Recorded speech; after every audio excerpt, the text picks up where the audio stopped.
నాయనోయ్ తిరుపతి కొండకినట్టు ఎన్ని మెట్టులు రా దేవుడా. ఉత్తర పత్రం లేకుండా వాయుదూతలో వచ్చేసావు. ఇదేనా రావడం? రావటం కాదు, ఇన్ని మెట్లు ఎక్కితే పోవటం మాత్రం ఖాయం. అవునరా, ఎంతో పెద్ద ఇంట్లో ఉంటున్నానని కబురు చేసావు. తీరా వచ్చి చూస్తే ఈ పాకేటి నువ్వేంటి? నా ఒక్కడికి ఇంత పెద్ద ఇల్లు ఎందుకు మమ్మ? అందుకే మొత్తం ఇల్లు 2000 అద్దెకిచ్చేసి 3,000. అయ్యో, ఎందుకు అరుస్తావ్? నాకేం చెవులేదు, నువ్వు చెప్పమ్మా. ఇచ్చేసి నేను ఒక్కడే ఉంటున్నాను కదరా. ఇంత నుంచి పై వరకు మందా? గేటు దగ్గర నుంచి మనదే మామ. మామ ఆ ఇల్లు కూడా మనే. వాళ్ళు అడిగితే రాసిచ్చి మేము ఇక్కడ సరదాగా ఉంటున్నాం. అవును కదరా? మా నాయనే.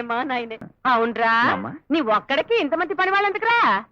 ఎందుకేమిటే, వీడు వంట పని చేస్తాడు, వీడు బట్టలు దుక్కుతాడు, వీడు కాళ్ళు పడతాడు, వీడు అంట్లు తవ్వుతాడు.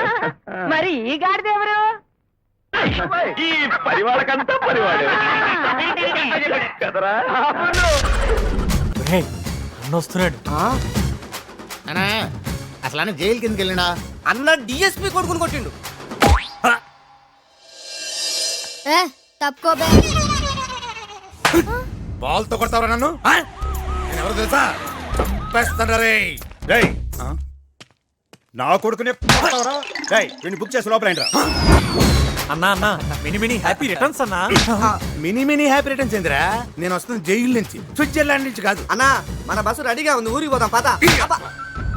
3 నెలలు జైల్లో కూర్చుంది మూసుకొని ఇంటికి వెళ్ళాలి కదరా. 3 నెలలు రా. లోపల మండిపోతుంది, కుత్తలాడిపోతుంది. అయితే ఇప్పుడు ఏం చేద్దామన్నా? డిఎస్పీ నేసేద్దామా?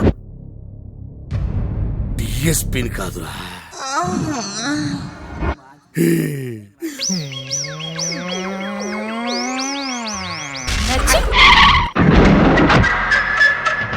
బాబా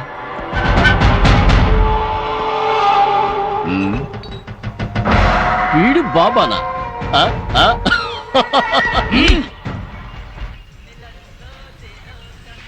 పక్కనే 2 జోకర్లను పెట్టుకున్న బ్రోకర్లా ఉన్నావు.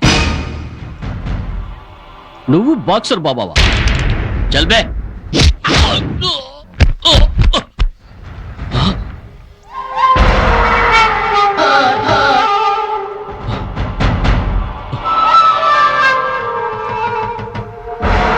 క్షమించు బాబా.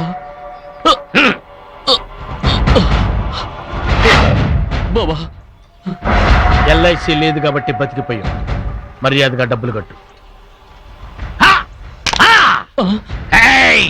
నా దగ్గర ముండు పట్టినవాడు మొండి మనతో పరిగెట్టకపోతే నాకు మెంటల్ పీస్ ఉండదురా. తీ బట్టలు. అలాగే బాబా. కమాన్.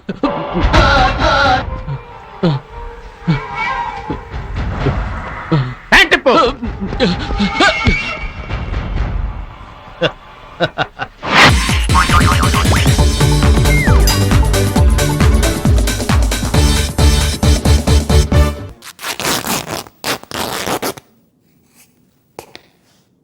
ఏ నర్సింగ్, ఏంట్రా ఇది?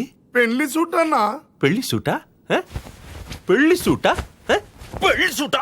ఒక్కడు దేనికి పనికిరాడు, తీసుకెళ్ళా. హరహర మహాదేవ శంభో. గురువు గారు ఏమిటి శిష్య టెన్షన్ లో ఉన్నావు? గురుగారు ఇంతమంది ఉన్నారు, ఎవరికి ఏ పని రాదు. అవును నేను గమనిస్తూనే ఉన్నా. 3 రోజుల్లో నిశ్చితార్థం ఉంది.